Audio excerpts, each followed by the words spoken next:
Good morning, ladies and gentlemen. Thanks for coming to the White House for your daily briefing. As you were told in advance, I have with me today the Secretary of the Treasury, Tim Geithner, on my left, and on my right, Jack Lew, the Director of the Office of Management and Budget. They are together going to answer your questions about the President's plan for economic growth and deficit reduction. I know you just heard the President speak on this. Jack and Tim are here to take your specific questions. After they're done, if you could just keep on topic with them, I'll remain to take your questions on other issues. We're going to go right to questions. So, Darlene, if you want to start. Yes, thank you. Would someone explain why the President knowingly put forward a plan that includes these tax increases that Republicans they rejected them even before the President stepped into the Rose Garden? Well, I think, Republicans and Democrats all agree that we have a long-term deficit problem, and we have to bring that down to earth. We all agree on the basic magnitude of the cuts and changes you're going to need over time, roughly $4 trillion over 10 years. Why $4 trillion? That's what you need to bring the deficits down to a level we can sustain over time, to a level where the debt as a share of the economy as a whole is no longer growing, stabilizes, starts to come down. The debate we're having is how best to do that. And what the President laid out is a balanced package of reforms on all parts of government, combined with some modest reforms to our tax system designed to make our country more competitive and make sure that the most fortunate Americans are paying a greater share of their income in taxes. But this is about a choice about what role you want government to play in the economy, how to make the economy stronger in the future, how to make sure we're living within our means, but still preserve room to strengthen the economy in the short term, but also make us more competitive, preserve room for investments in the long term. And to do that, you have to figure out ways to reform our tax system to make it more competitive and more fair. That's why we're proposing these changes. We think they're good policy, we think they're good economic policy, and we think they are better than the alternatives. Yes. Could you explain more about how the Buffett rule would work? The President made reference to it in the Rose Garden, and none of the materials spell out how much revenue it would raise or any details about it, and it seems like an important part of the plan that he's trying to emphasize. Well, what the President's proposed is that Congress shape comprehensive reform of the individual and the corporate tax system, so that, again, we're not just making our country more competitive, strengthening incentives for investment, but we do so in a way that helps contribute to deficit reduction and asks the most fortunate Americans to pay a larger share of their income in taxes.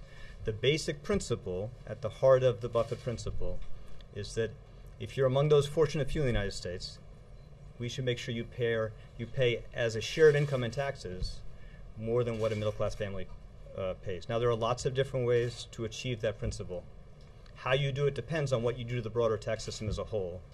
We're not going to give the Congress a detailed proposal for how to meet that specific principle now because there's lots of different ways to do that. But we think it should be the basic foundation of tax reform, and we're going to fight to make sure that's part of what Congress considers and ultimately delivers.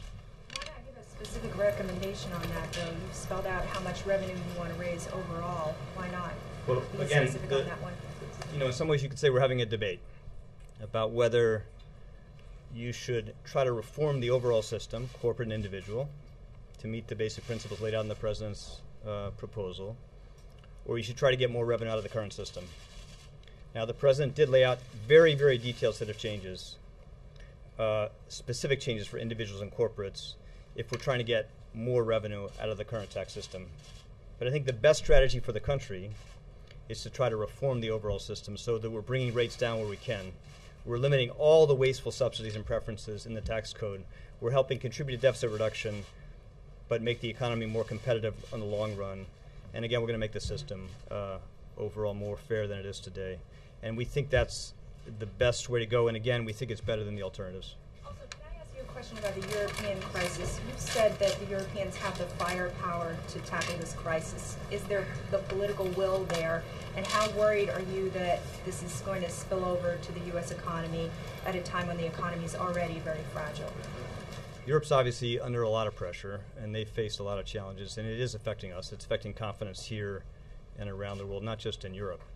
And we have a huge stake as a country in helping them deal with those challenges. We have a huge economic stake, financial stake, and it is not in the interest of the United States for Europe to be weakened by a protracted economic and financial crisis. So we are working very closely with them and being very supportive, and as they try to craft a more effective strategy. You asked the question, is there political will there? I believe there is. It's not a question of the financial resources, the economic resources of that great continent. This is within their capacity to solve. And I think you will see the leaders of Europe do what they've been doing over the last several months and weeks, which is to try to reassure the world that they have the political will, not just the economic capacity to manage these challenges. And again, it's in the interest of the United States for them to do that. Yeah, Jack, a question for you. If the expiring Bush tax cuts, if that, for the wealthy, if that's seen as a savings of $800 billion, then what about the cost of not letting the rest of the tax cuts expire? How do you account for that? So the way we constructed our approach was to start from what would be the consequence of having all of it be extended, and then we said that the top rates should not be extended. The top rates cuts should not be extended. So we've now projected what the impact on the deficit and the debt is of having the middle class tax cuts continue. And a balanced approach will give you the ability to let the middle class tax cuts continue, and if you enact the entire program that we've proposed, bring our deficit down to the low twos, like 2.3% of GDP at the end of this period, and keep the debt as a percentage of GDP in the low 70s instead of climbing up into a very dangerous range. So we've encompassed it by putting in the baseline the assumption that that would be extended. So it's factored. It's factored in there. Yes, it is factored in. Okay. Secretary Guyton, just a couple questions. One, are you maintaining that $1.5 trillion in tax increases, all of which would be on the top two tax brackets, as I understand it, will have no adverse impact whatsoever on job creation? Well, again, our proposal is, through comprehensive tax reform, individual and corporate, to make the current tax system of the United States better for investment, better for growth, and more fair to average Americans. And if Congress were to meet those basic principles he laid out, then I'm very confident that the modest changes we're suggesting in terms of revenues would make the economy stronger in the long term, not weaker in the long term. Now, obviously, you want to do it carefully, and that's why the President laid out those specific principles. It is very important that we find a way to get Congress to make this tax system better for growth, better for investment in the United States. Lots of different ways to do that, but we want to make sure we meet that basic test. Remember, we're a very large economy, and we're talking about estimates over 10 years. And $1.5 trillion in revenues, relative to what would happen if you just extend all the Bush tax cuts, is roughly 1% of the entire output of the American economy over that period of time.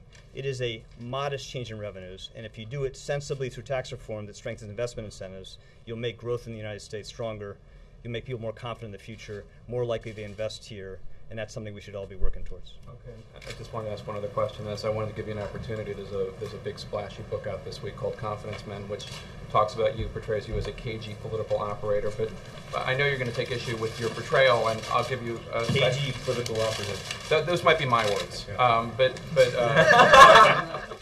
there is what my mother would say.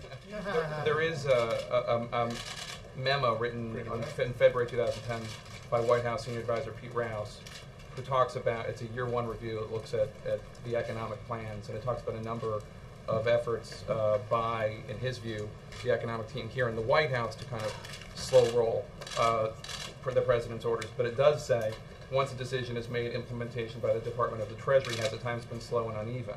And that, along with the other factors, adversely affect execution of the policy process. So if you could respond to the book and also what Pete Rouse said about your execution. Well, obviously I do disagree with that characterization. I haven't read this book, but to borrow a phrase, I live the reality. And the reports I've read about this book bear no resemblance to the reality we live together. No resemblance. Okay. Specifically, though, Mr. Secretary, did you slow walk on the president's effort to reorganize banks? Absolutely not. And I would never do that. I've spent my life in public service. My great privilege to serve this president, and I would never contemplate doing that. But again, I live the original, and the reality I lived, we all lived together, bears no relation to the sad little stories I heard reported from that book. On the deficit plan, do you, specifically the president's been talking about fair share, everyone paying their fair share. But when you're counting over $1 trillion in war savings, when the president's policies have said he wasn't going to keep troops beyond those time periods anyway, so he was never going to spend that money on the war. You wall off Social Security. You don't have major structural changes to Medicare like the age eligibility changing or anything like that. You're raising taxes on the rich. Where's the pain here in this budget? Where's the real pain and sacrifice that the president's calling for when you're walling off all these things? I think that if you look at the details of what's in the plan that the president has sent to Congress this morning, there is a lot of pain, and it's spread broadly and we think fairly. Start with the issue that you led with in terms of the spending on wars in Afghanistan and Iraq. There is no doubt that those are going to be savings when presented to Congress. The Republican budget in the House took account of them. And at a time when we just enacted spending caps that apply to defense and non-defense spending, this is locking the back door. And it's making very real that we're on a downward trajectory. And just to remind everyone, in August, the president signed into law spending caps that will bring spending to the lowest level they've been since President Eisenhower was president. Tight spending caps enforced by reducing it, and it is real policy to bring down that spending. On the question of no structural change, I think if you look at the details that are in here, there's very real structural change, and there's very meaningful savings in many areas. In healthcare, there are serious changes that affect both what we pay to providers and in terms of the structure of benefits and the incentives for savings in the long term. While we did not raise the retirement age, I would just note that raising the retirement age is not something that actually reduces costs. It just determines whether or not the government is going to pay them. There are a number of provisions in here that will mean that beneficiaries will have a different set of incentives. Right now, if you're on Medicare and you take a Medigap policy to protect you for first dollar coverage, the extra cost that comes from that is completely distributed through the system. We're saying it ought to be built into the premium you pay. We have extra deductibles phased in. We have co-payments on post-acute care. That means like home care services. This is serious stuff. It's not the kind of stuff you would choose to do if you weren't tightening your belt. But we do it in a fair way. We say it's not going to affect people who are currently retired. It's going to affect new retirees, and it will take effect after 2017. You look over 20 years, very substantial savings. I think if you look outside of healthcare, there is a host of savings, whether it's in farm programs or in federal employee retirement or in the health benefits that military retirees get. These, in a normal budget environment, would be considered $257 billion of pain. So I just urge you to look at the details. I think what the president did do is he put a plan that's balanced, that he says we shouldn't ask unfairly those who are retired to pay the burden. We shouldn't ask unfairly either farmers or federal workers. We should ask everyone to have shared sacrifice, and the tax piece is part of that. Yes, Chris. Just following up, talking about Social Security specifically, the president, by his own admission, has said that this is a program that does need to be looked at and reformed. Something that was talked about this summer during the debt ceiling debate. Why isn't it a part of this package? Well, the president put out a plan that would reach the goal of $4 trillion of savings. It would get the deficit into a place where over the 10 years and at the end of the 10 years, we'd be at a sustainable level, 2.3% of GDP. It gets the debt as a percentage of GDP into a place that's controllable, the low 70s. So he put together a plan that accomplishes the goal in the way that he thinks is the right balanced way to do it. Obviously, over the summer, we were in a different context. We were in a negotiation where the president made a very, very serious effort to reach agreement on a broad range of issues. When it became clear that there was no willingness on the other side to embrace a balanced approach with revenue, then we went back to put together a plan that reflects our view of how to do it. The president's made clear over and over, as he did today, that Social Security is not the principal driver that's causing the deficits we're facing. Our real challenge in Social Security is to have a balanced approach that will, without slashing benefits, protect the program as it should be for 75 years. And he remains open to working on a bipartisan basis to do that. So it doesn't belong here, but it's very much a subject for future discussion. And since we have you both here, the president has said that his jobs plan is insurance against going into a double-dip recession. How much concern do you have about delving back into another recession? Well, let me just reinforce what the President said, that the jobs plan is very much a part of this proposal. The $447 billion in spending that would go both to reduce the tax burden on working Americans and on businesses that make hiring decisions in terms of creating jobs through preventing the layoffs of teachers and firemen and policemen, in terms of the construction that would go on in highways. That's built into this. It's paid for. All of the deficit reduction that we're talking about today is after paying for that. I think that it's the prudent thing to do at a time when the economy is still not where we want it to be. We're not in a double-dip recession, but we're not at a point of the kind of robust recovery we should be at to bring employment to the levels that the American people expect. And this plan, including the jobs plan, would very much deal with that. Carol. Can you please clarify the president's veto threat? Would he veto any bill that does not have revenues in it, or is it only if it doesn't also the Medicare? I think the president's statement, if you look at it, it speaks very clearly to, he said he would not support a bill that he thinks is unfair and unbalanced, and he said he would veto a bill if it cuts benefits that people are relying on for Medicare without a balanced component in revenues. So we could end up with a situation where you'd have an end product that doesn't have any revenues in it as long as it didn't have Medicare. I don't want to address hypotheticals. Today, the president is sending to Congress a balanced, comprehensive plan that overachieves the goal of the Joint Committee and gives the Joint Committee a blueprint as to how to solve a problem that would get us pointed in the right direction in terms of fiscal policy. We think Congress should do it in a balanced way. Mark. Gentlemen, can you explain whether the Buffett rule is another level of AMT? The Buffett principle is like thinking about, one way to think about it is to say that Americans who are fortunate enough to make over $1 million should, as a share of their income, pay a minimum level that is no lower than that paid by an average middle-class family. Lots of different ways to do that. I wouldn't call it what you called it. I call it what I said, but it's a sensible. Again, why should we? We're going through a tough period as a country. We got a lot of challenges ahead. Why should you say to the American people that we're going to solve our long-term fiscal problem by adding to the burdens of the middle class, or by letting the most fortunate Americans pay a smaller share of their income than does an average middle-class family? I don't think it makes sense.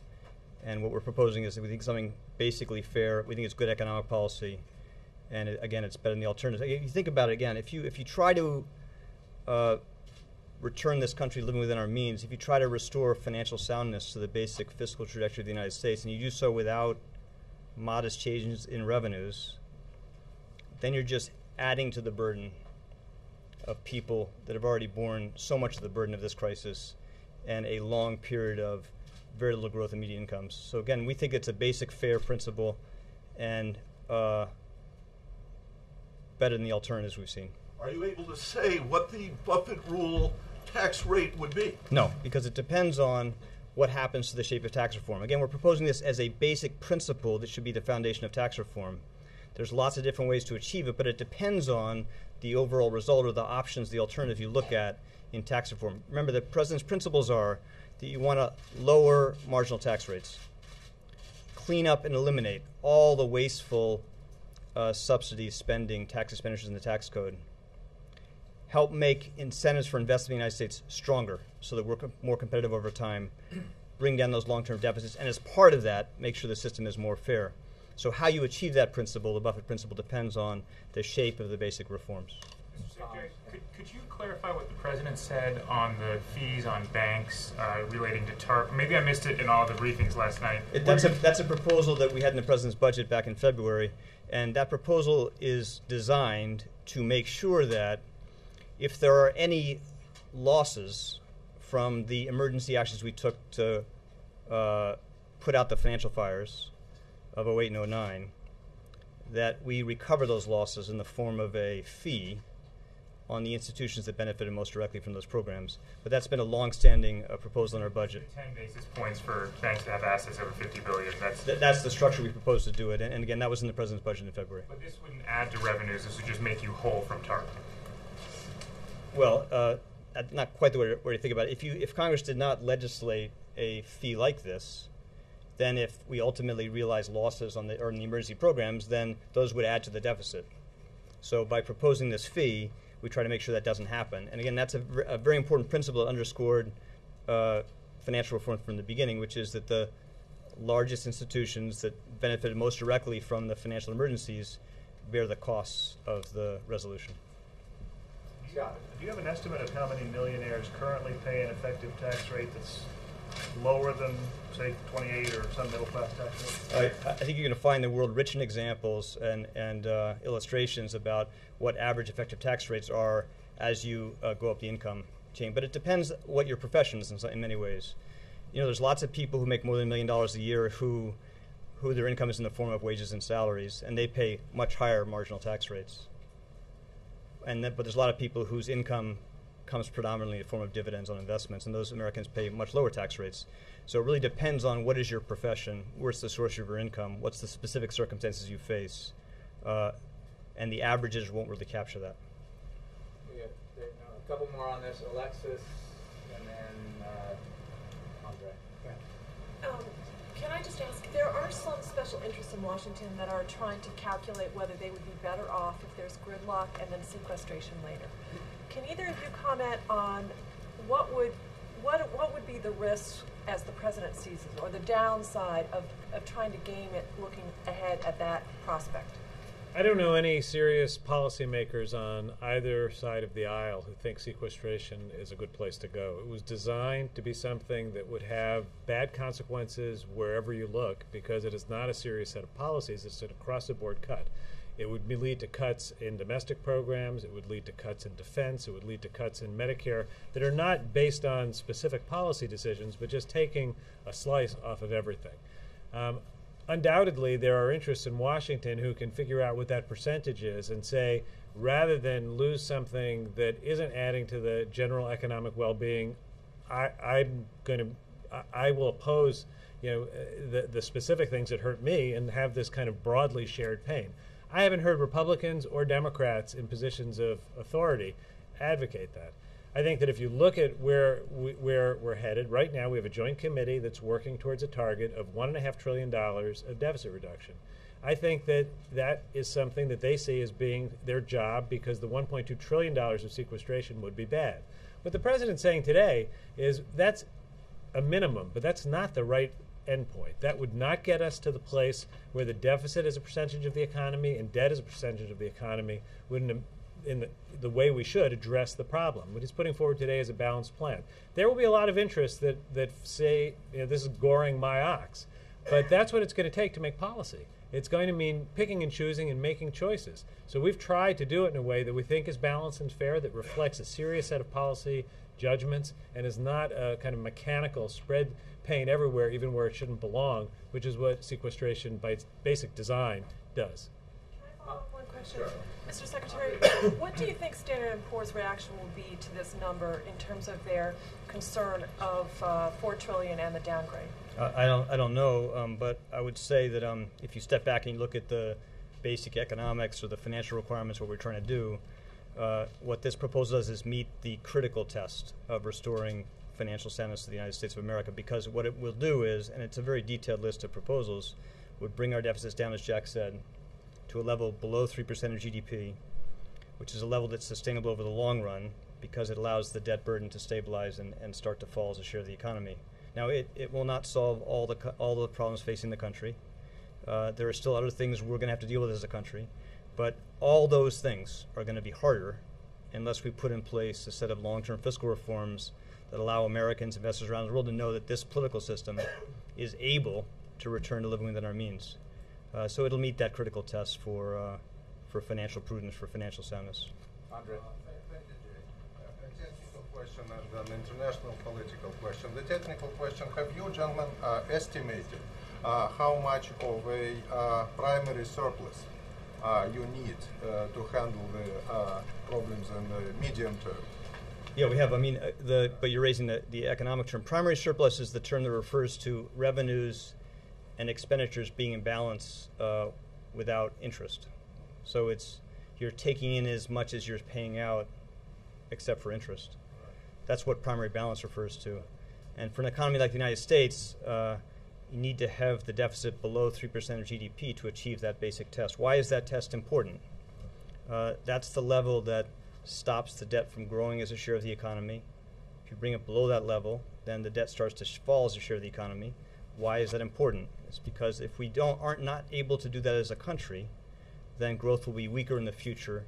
We'll have less ability to meet the basic fundamental needs of the American economy going forward. That's why it's important, and that's what the basic threshold is. So basically you're saying it's below 3%. That's right. That means that's the test for sustainability for the economy like the United States. Okay, and the policy question is about the BRICS.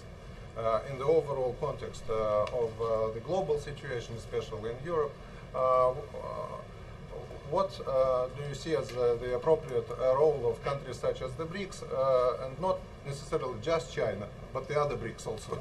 Well, I think one of the great strengths of the world economy looking forward is the prospects of a long period of very rapid growth in the major emerging economies, including the ones you referred to, China, India, Brazil, Russia. And it's very important that we want to see that growth happen over a sustained period of time.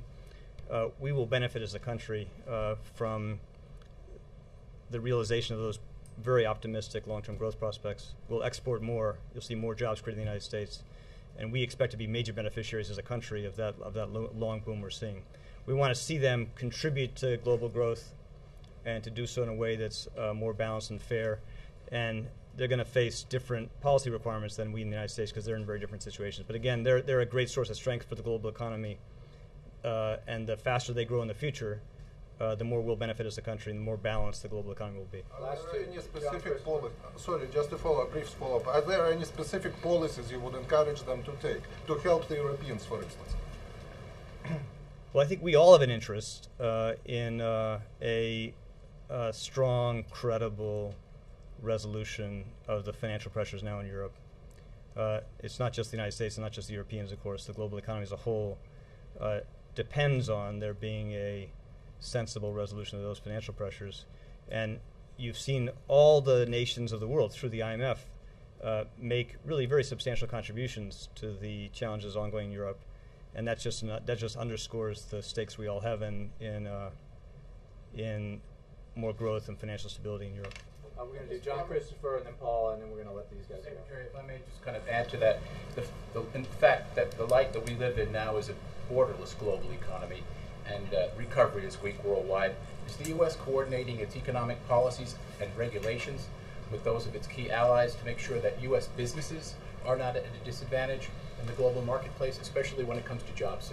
Well, again, a basic fundamental tenet of the president's economic strategy for this country is to do things that make us more competitive over the long run, that improve incentives for investing in the United States, that make it more likely, not less likely, that the things the world needs are made in this country, in the United States of America. And that requires not just better education for Americans, it requires investing in innovation, improving our long-term infrastructure, but it also requires, through things like tax reform, changes to the incentives that affect all businesses to make us more competitive as a country. So absolutely, a basic principle that guides the policies that this president evaluates are they going to make us stronger in the long run as a place for people to build, create, and invest. Last one, Paul. Secretary Geithner, you indicated that details for tax reform, corporate tax reform, wouldn't really come out yet because there's too many variables yet. There's also been an indication here that you would come forward with a standalone corporate tax bill if the Supercommittee doesn't agree to anything. So I guess my question is, how can you have that happen if there aren't details? And also, does that mean the corporate tax reform white paper won't come out, which does have details and which you said would come out after the default was resolved? Soon. Not sure quite when. Sometime before the end of the year. we will lay out a set of broad proposals on corporate tax reform that meet this test of making us more competitive as a country, strengthening incentives for investing in the United States. Now, we're going to be guided by, in terms of strategy, is how to make sure we maximize the chances of reform coming on sensible terms. But I expect you'll see us lay out relatively soon the detailed proposals you refer to. We're after November 23rd. I guess it's just We haven't made that judgment yet. There's a lot of interest in the supercommittee in looking at this, not just on the supercommittee, but in Congress generally. And we've been talking, very actively to all the principal parties involved. We'll keep doing that. But again, what we're going to be guided by in terms of when and how we advance the specific proposals is what's going to maximize the chances we get something done on terms that we can support, again, to meet this basic test, which is to make the country stronger over long term, make sure that we're improving incentives for investing in the United States. Thank you, guys. Thanks.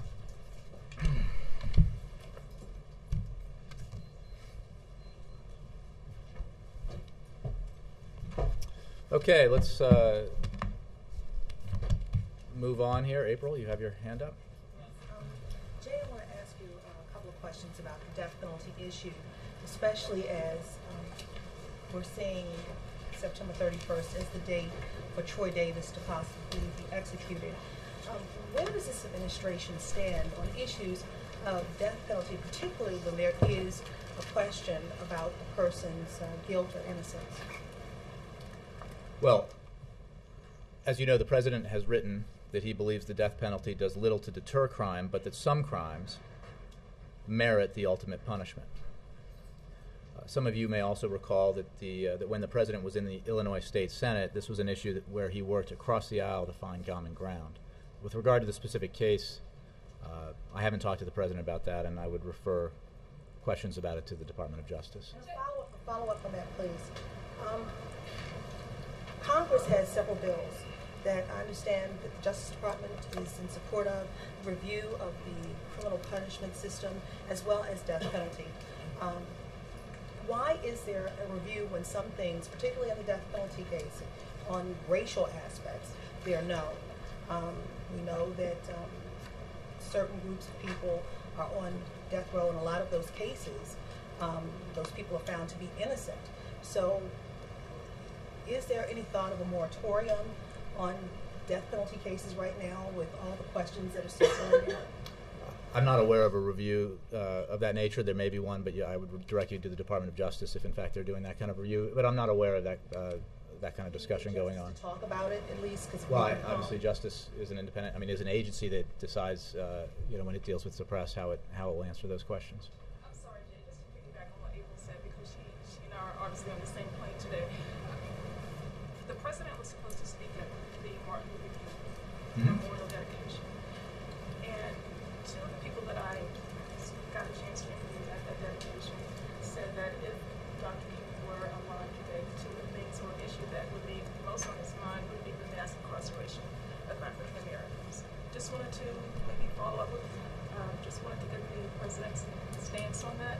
Do you know where he stands on this? The president, again, this is an issue, broadly speaking, both the death penalty and broader issues in terms of crime and punishment that the president, as a state senator, a senator, and a candidate, as well as his president, has addressed, and with regards to, in terms of his views on it. And he will, as you know, speak when the ceremony it has been rescheduled. He'll speak at that event. Stephen. Has the president been active this weekend on the question of the Palestinians and their UN statehood application? And is there any reason to think that after this weekend of intense diplomacy, they're any closer to or further away from making that application?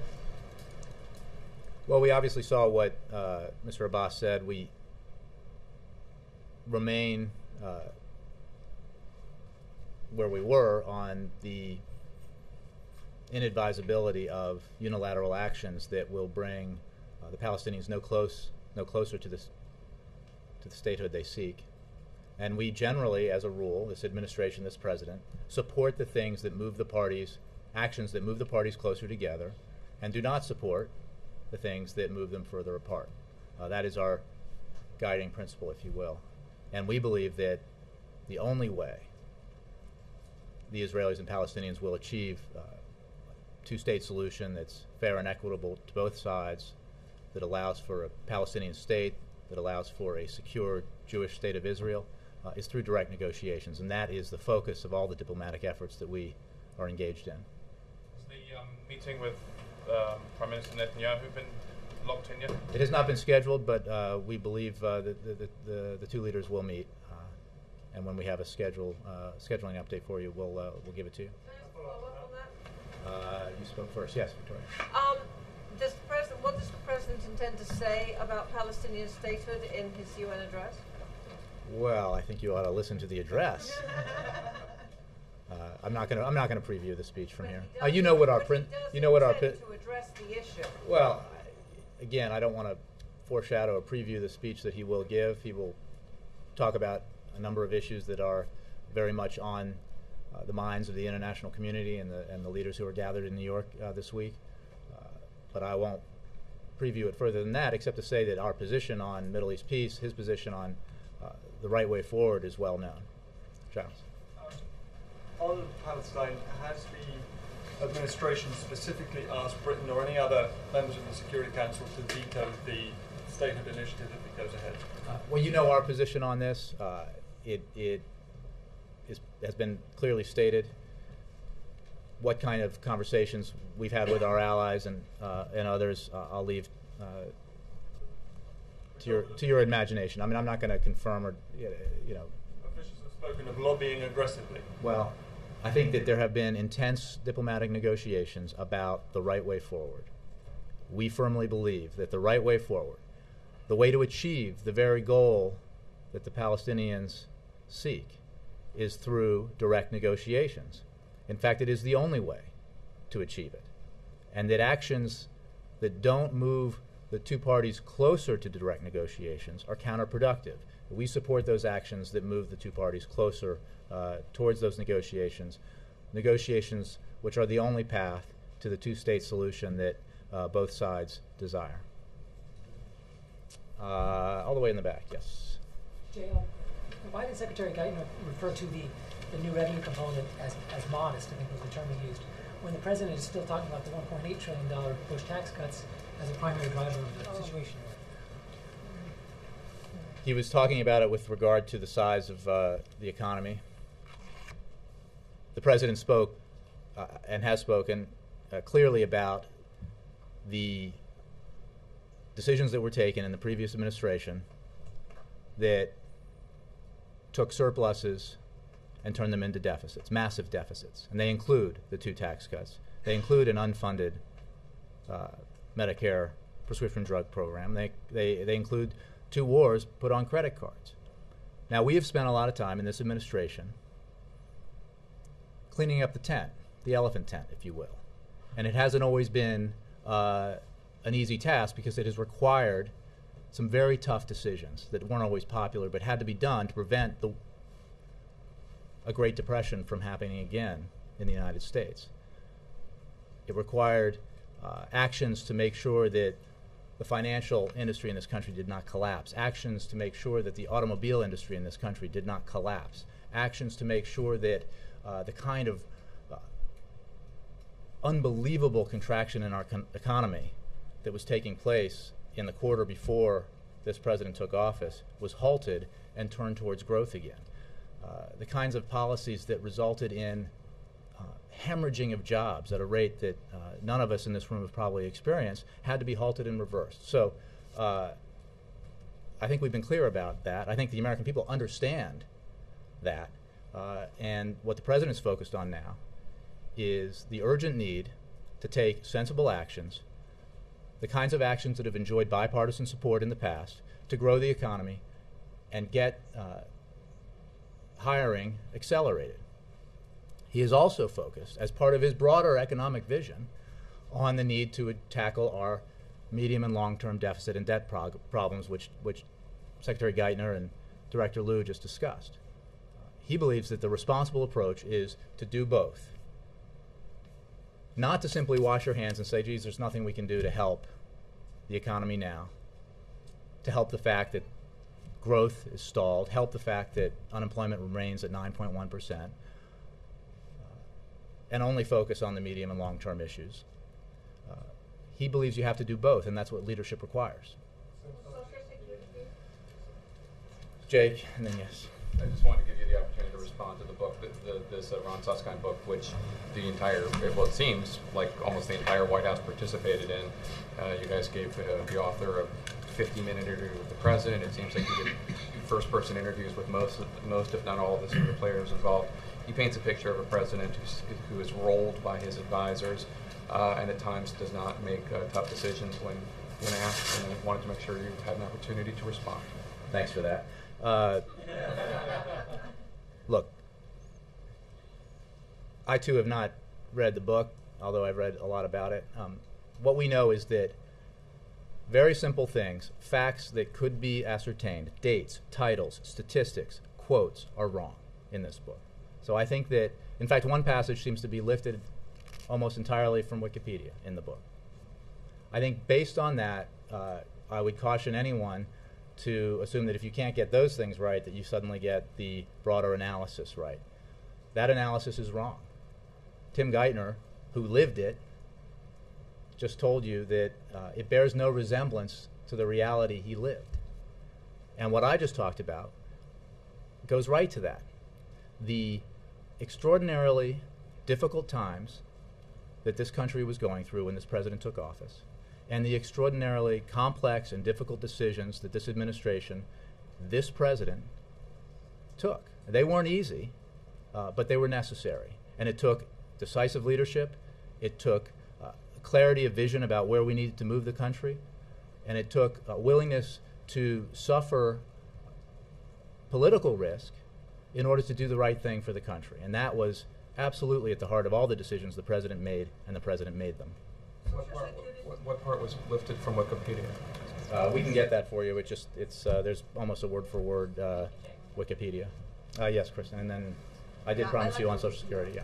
Pat Toomey, who's of course on the super committee, reacted to the president's deficit reduction plan by saying, "I welcome President Obama putting some ideas on the table. However, I'm concerned that his deficit reduction strategy sometimes seems more defined by political posturing." Can you react to the notion that has been put forth by some Republicans that this plan is really more political posturing? Well, I think that's rich as an assertion. When we have been clear from the beginning, this president has been clear from the beginning of this process that he is willing to make tough decisions that are not easy for Democrats, that challenge, that take on some of the sacred cows within his own party, and he has simply asked that the other party do the same. There at least appeared to be the opportunity of that with the Speaker of the House. Unfortunately, that did not come to fruition. I would point you to the fact, and this goes to a question about, I think Darlene had, about why would you propose something that Republicans have already said they wouldn't support. Well, slow down, right? First of all, the Speaker of the House was willing to put revenues on the table when a grand bargain was a possibility. Secondly, something like 24 Republican senators said they supported the Gang of Six proposals, which had, by the way, more revenue than the president's putting forward. Republicans out in the larger world, including rank-and-file Republicans among the American electorate, support the balanced approach. So I think when it comes to accusations of political posturing, some folks ought to look in the mirror. Thanks very much. Oh, wait, sorry, Social Security. Thank you. And my name is Sarah. Sarah, I know, I forgot. I'm sorry, I was so focused on that's okay. Yeah. You have too many people to remember. Social Security, I wanted to ask this secretary. I am a senior citizen, and I have a lot of friends who have I don't believe that, by the way. Thank you. See, I see, very diplomatic. A lot of friends are calling me and saying, what is this that they're saying about Social Security? We don't understand. This is all we have. We have earned Social Security. Also, they're talking about Medicare. Mm-hmm. What are they doing? Well, Sarah, I think, let me just go to your question. First of all, as you know, I'm sure, as Jack and Tim just discussed, the president did not include Social Security within his $4 trillion deficit and debt reduction plan. He believes that we do need, on a separate track, to take measures to strengthen Social Security for the long term. But let's be clear, it is not in this proposal. Secondly, it is precisely because if we take a balanced approach to tackling our deficit problems and tackling our debt problems, we can do it in a way that ensures that the fundamental guarantee with the American people, with American seniors that Medicare represents, is honored and maintained. What happens if we don't take a balanced approach, and if we follow the prescriptions that others have put forward, is that you have to end Medicare as we know it. You have to voucherize the program. You have to basically say, seniors, here's what you get, the rest is up to you, you're on your own. That's obviously not the right answer as far as we're concerned, as far as the president is concerned, which is why he has taken the approach he's taken. Thank you all very much.